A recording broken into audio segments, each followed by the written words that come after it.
Imagine returning home after 60 days of working abroad. You are standing in your hallway, suitcase in hand, heart pounding, waiting to hold your wife. But she doesn't hug you. She doesn't even smile. She looks at you with cold, dead eyes and says 4 words. "I have a migraine." That was my welcome home. But the coldness was just the beginning. The real nightmare started the next morning, when she slapped me across the face in our own kitchen. She told me I was suffocating her. She told our friends I was useless. She made me feel like I was the villain in my own house. I started to question my own sanity. Was I the problem? Had I really failed her? I was ready to beg for forgiveness, but then her younger sister pulled me into the shadows of a garden party and whispered something that shattered my entire reality. She showed me a text message on my wife's phone. A text from a man named Derek. That one name changed everything.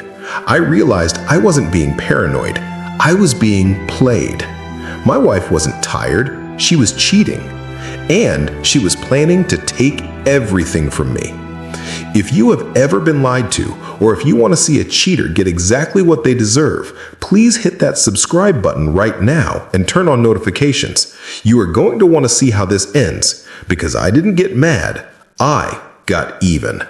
She thought she was smarter than me. She thought I was just the boring husband who would quietly fade away. She had no idea that while she was mocking me at dinner parties, I was walking into her office. She didn't know I had cornered her lover in the company bathroom, and she definitely didn't know that I was recording every single word. I let her scream. I let her play the victim, and then, in front of everyone she tried to impress, I dropped the bomb that destroyed her career, her reputation, and her lies forever. This is the story of how I stopped fighting for a dead marriage and started fighting for myself. That was the welcome I received. After 2 months in Dubai, overseeing a nightmare merger, followed by a 7-hour flight into Heathrow and a dreary cab ride back to our semi-detached in Chiswick, that was it. No welcome home, no warmth, just 4 clinical words delivered to the wall.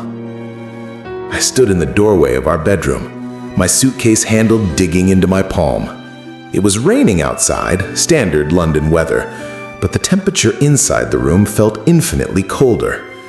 The duvet was pulled up tight around her shoulders. She didn't even turn to look at me. "Lisa, it's me," I said, my voice softer than the frustration boiling in my chest. "I'm back." Silence. The radiator hissed in the corner, the only sound in the room. I stepped closer, the floorboards creaking under my brogues. "Are you not going to say anything? I've been gone 60 days, Lee." She shifted, just enough to expose a sliver of her face. Her eyes met mine, not with affection, but with the weary irritation one might give a door-to-door salesman interrupting dinner. "Michael, please, not now." "Not now?" I repeated, and the suitcase hit the carpet with a dull thud. "I walk in after 8 weeks, and you treat me like I'm the bloke coming to read the gas meter? Don't do this." "Don't start," she muttered, rolling away again. But the fuse was lit. I crossed the room and tugged the duvet, gently, but with enough force to make a point. "Start what? Asking my wife why she won't look at me? I'm knackered, Michael. You think you're the only one who works. I think I'm the only one who missed us. I counted the days, Lisa. I sat in a hotel room staring at the skyline, just waiting to get back to this house, to you. And I come back to find I've been totally erased." She scoffed, a sharp, ugly sound. "You want the truth? It wasn't that hard, you being away." The air left the room. "What?" "It was peaceful," she said, her voice devoid of empathy. "The house stayed tidy. No football on the telly, no late-night conference calls echoing through the hall. I didn't have to manage your moods." I stood there, stunned. I had expected a hug, maybe a joke about my tan, or a glass of wine waiting downstairs. Instead, I was being presented with a ledger of how much better her life was without me in it. "You've rehearsed that," I said, my voice flat. Is there someone else? She laughed, but her eyes didn't smile. You've been home 10 minutes and you're already paranoid. Typical. Answer the question. She didn't. She just reached over and clicked off the bedside lamp, plunging us into the gray gloom of the afternoon. Close the door on your way out, she said. I backed out of the room, my heart hammering against my ribs like a trapped bird. I went downstairs to the kitchen, which smelled of bleach and emptiness. She was right. The house was immaculate. It was like a show home, completely void of life. I made a cup of tea, staring out at the wet garden, realizing that while I had come back to the right postcode, I had definitely come back to the wrong life. Rehook. As I stared at her reflection in the darkened window, I realized her coldness wasn't just indifference, it was a strategy. She was hiding something massive, and she was using anger to keep me from finding it. A week passed in a suffocating fog. Lisa moved through the house like a specter, physically present but emotionally absent. She made polite conversation only when necessary, usually about bills or the council tax. I tried to bridge the gap, suggesting a weekend away in the Cotswolds, a dinner at her favorite Italian place in Richmond, but she shut it all down. Then came Sunday. I found her in the kitchen, slicing cucumbers for Pims. She was wearing her silk dressing gown, looking effortlessly beautiful, a stark contrast to the ugliness between us. I tried one last time. I reached out, resting my hand on her back. "Lee," I murmured, "can we just talk? Please." She spun around, her eyes flashing, and slapped me. It was sharp, stinging, and completely unprovoked. The silence that followed was deafening. "Don't touch me," she hissed. "I'm not your property." I touched my cheek, tasting the metallic tang of shock. "I'm your husband, Lisa, not a stranger." "Then stop acting like a suffocating blanket," she retorted, turning back to the cucumbers, "and pull yourself together. People are arriving in 2 hours for my birthday." The pivot was terrifying. She went from assaulting me to discussing party logistics in seconds. That's when I knew this was a performance. She was pushing me away to justify something she had already done. By 2 p.m., the garden was filled with laughter. We had been lucky with the weather. The clouds had parted for a rare sunny afternoon. Friends from her marketing firm and city stood around clutching glasses of Prosecco and bottles of Peroni. Lisa was the perfect hostess, wearing a floral sundress, laughing loudly at jokes that weren't funny, playing the part of the happy suburban wife. I manned the barbecue, flipping burgers and forcing a smile, feeling like an imposter in my own life. "Mikhail?" I turned to see Emily, Lisa's younger sister. Emily was everything Lisa wasn't, grounded, messy-haired, and brutally honest. She held 2 bottles of lager, offering me one. "You look like you need this," she said quietly. "That obvious?" I took the bottle. "Thanks, Em." She glanced around the garden, checking if anyone was listening. "Can we nip inside for a sec? I need to help you with the napkins." We slipped into the cool of the kitchen. The noise of the party faded behind the double glazing. Emily leaned against the granite island, her face pale. "I wasn't going to say anything," she started, her voice trembling. "But seeing her out there, acting like nothing is wrong, it's making me sick." My stomach dropped. "What is it?" "Last week, while you were still in Dubai, I came over for dinner. Lisa left her phone unlocked on the table. A text came through. It said, 'Can't focus today, still thinking about last night.'" The room seemed to tilt. "D? I don't know who it is," Emily whispered, but she grabbed that phone so fast she nearly knocked her wine over. "And Michael, the way she's been acting, it's not just stress." "She slapped me this morning," I confessed, the words tasting like ash. Emily's eyes widened in horror. "Oh God, Michael, I'm so sorry." "There you two are!" The patio door slid open. Lisa stood there, flushed with wine, her eyes darting suspiciously between us. "Conspiring against the birthday girl?" "Just getting napkins," I said, my voice steady despite the earthquake happening inside me. Lisa's gaze lingered on Emily, cold and calculating.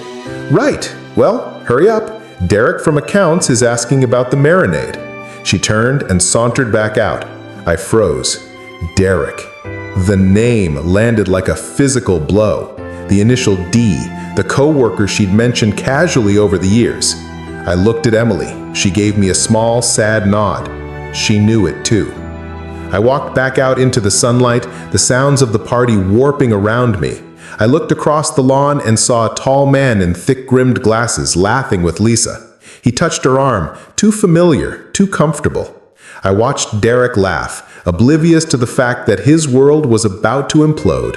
I wasn't just suspicious anymore. I had a target, and tomorrow I was going hunting.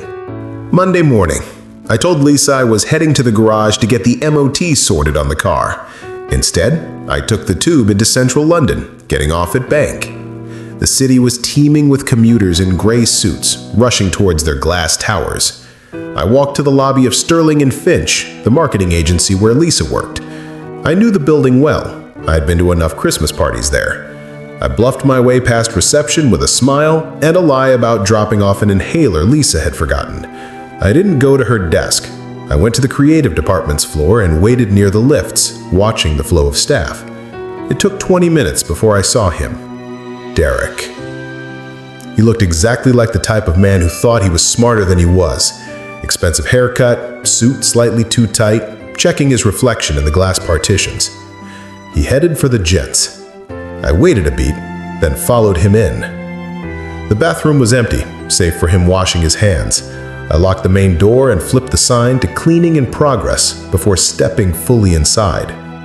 Derek looked up into the mirror, catching my eye. Recognition flickered, followed immediately by panic. Michael? He stammered, water dripping from his hands. Lisa's husband, right? Wash your hands, Derek, I said calmly, leaning against the door. We need to have a chat. I have a meeting, he stuttered, reaching for a paper towel. You have a problem, I corrected. I know about you and Lisa. He froze. I don't know what you're talking about.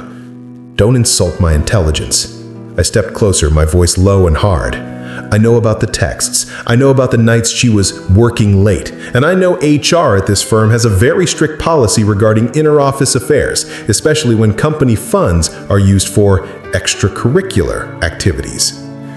It was a bluff mostly, but Derek crumbled. He looked like a child caught stealing sweets. We didn't mean for it to happen, he wheezed. She said your marriage was over. She said you were basically roommates. How long? I asked, pulling my phone out and discreetly hitting record. 3 months? Since just before your trip. And HR? Do they know? God, no. Derek looked terrified. Please, Michael. I'm up for partner next month. If this gets out, tell me everything, and I might not go straight to the managing director.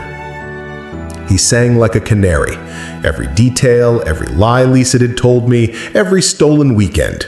I recorded every sordid word. When he finished, he looked sick. Thanks, Derek, I said, pocketing the phone. I'll let you know if you get to keep your job. I walked out, leaving him shaking against the sink. That evening, I met Emily at a quiet wine bar in Hammersmith, away from prying eyes. It was dark, lit by candles and the glow of the street lamps outside. I placed my phone on the table. I got him, I said. Emily stared at the phone. He confessed. Everything. He thinks he's saving his career. Emily took a long sip of her Pinot Noir. She looked tired, the weight of betraying her sister heavy on her shoulders. You know, she called me today, complaining that you were being weird. She has no idea. She thinks I'm stupid, I said, swirling my drink. She thinks I'm the same doormat she left behind 2 months ago. What are you going to do? Emily asked softly. She reached across the table, her hand brushing mine. It was a gesture of comfort, but it sent a jolt of electricity through me I hadn't felt in years. I'm going to end it, I said, but on my terms. Emily squeezed my hand. I'm with you, Michael, whatever you need. As I looked at Emily, I realized I wasn't just planning a divorce. I was planning an exit strategy from a life that was already dead. But first, I had one final dinner to attend. Saturday night arrived. bringing with it a dinner invitation I would usually have canceled.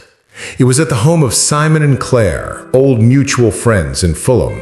Lisa insisted we go. She wanted to maintain appearances, to parade us around as the happy couple.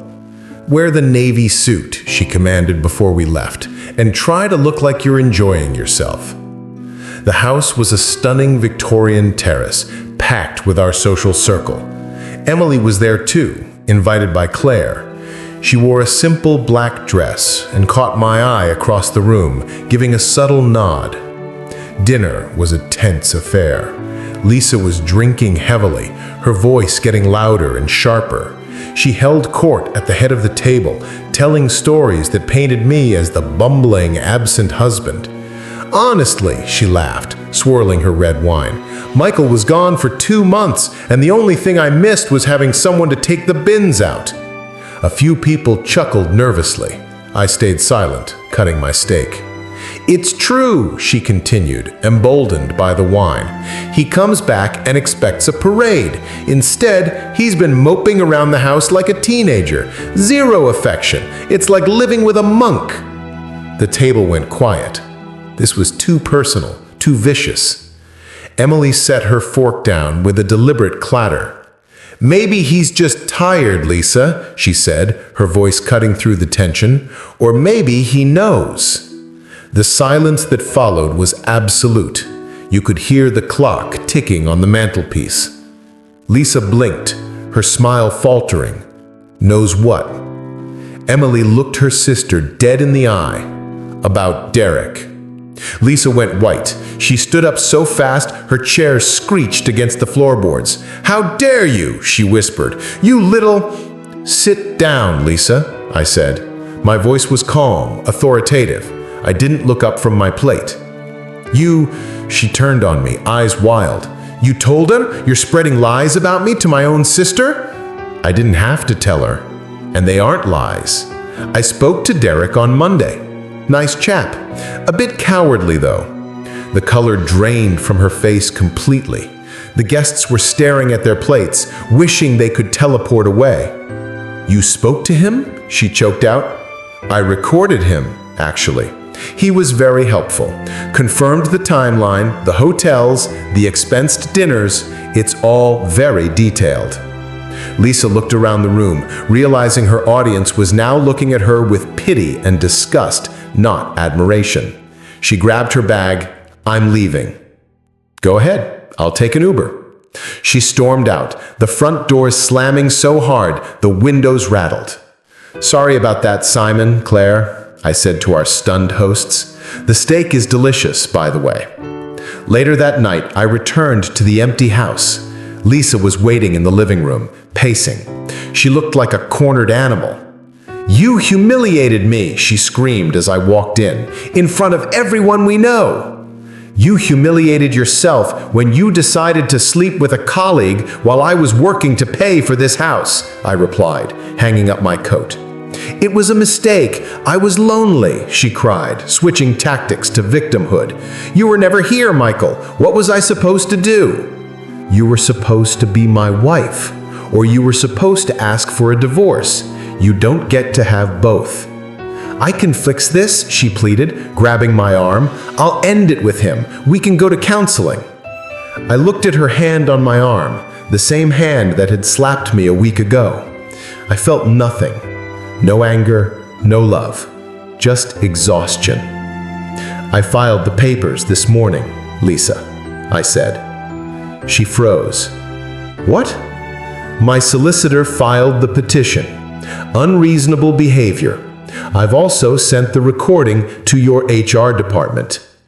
Rehook. Her knees buckled and she sank onto the floor. I watched her crumble, realizing that the woman I had loved was gone long ago. Now, I just had to survive the fallout. The fallout was swift and brutal. Sterling and Finch did not take kindly to the evidence I provided. Derek was fired for gross misconduct and misuse of company funds. Lisa was suspended pending an investigation, eventually resigning before she was pushed. The career she valued more than our marriage was in tatters. The divorce process was surprisingly quick. Lisa, stripped of her job and her dignity, didn't have the fight left in her to contest the assets. I kept the house. She moved into a small flat in Croydon. 3 months later, the house was quiet, but it was a different kind of quiet. It wasn't the silence of resentment. It was the peace of a fresh start. It was a Tuesday evening. The rain was lashing against the patio doors. I was in the kitchen, attempting to cook a risotto that didn't involve a microwave. The doorbell rang. It was Emily. She was holding a bottle of champagne and a bag of takeaway fish and chips. I figured if the risotto was a disaster, we'd need backup, she grinned, shaking the rain from her umbrella. You have little faith in me, I laughed, stepping aside to let her in. I have faith in you, she said, her eyes meeting mine, just not in your culinary skills. We sat on the living room floor, eating chips out of the paper, drinking champagne from mugs because I had unpacked the glasses yet. It was simple. It was honest. How is she? I asked, finally. She's adjusting, Emily said diplomatically. She's angry, mostly at me, but she'll survive. She's tough. I agreed. She shifted, looking at me seriously. Do you regret it? Blowing it all up? I thought about it. The pain, the awkward dinners, the look on Derek's face in the bathroom. No. I regret not seeing the truth sooner. I regret thinking that love meant enduring disrespect. You deserve better, Michael, she said softly. I'm starting to believe that. We sat in comfortable silence for a while. The chemistry that had sparked in that wine bar in Hammersmith was still there, burning slow and steady. It wasn't the frantic, high-stakes drama I had with Lisa. It was grounded. So, I said, turning to her, what now? Emily smiled, leaning back against the sofa. Now, we finish this champagne, we watch some rubbish TV, and we see what happens tomorrow. I reached out and took her hand. This time, there was no hesitation. That sounds like a plan. I didn't know exactly what the future held. The divorce decree hadn't even arrived in the post yet, but sitting there with Emily, listening to the London rain wash away the grime of the last few months, I knew one thing for certain. I wasn't the man who stood in the doorway begging for scraps of affection anymore. I was free, and for the first time in a long time, the house didn't feel empty. It felt like home. Moral of the story? Loyalty is a two-way street. When someone shows you they no longer value you, believe them the first time. Staying in a toxic situation isn't noble, it's self-destruction.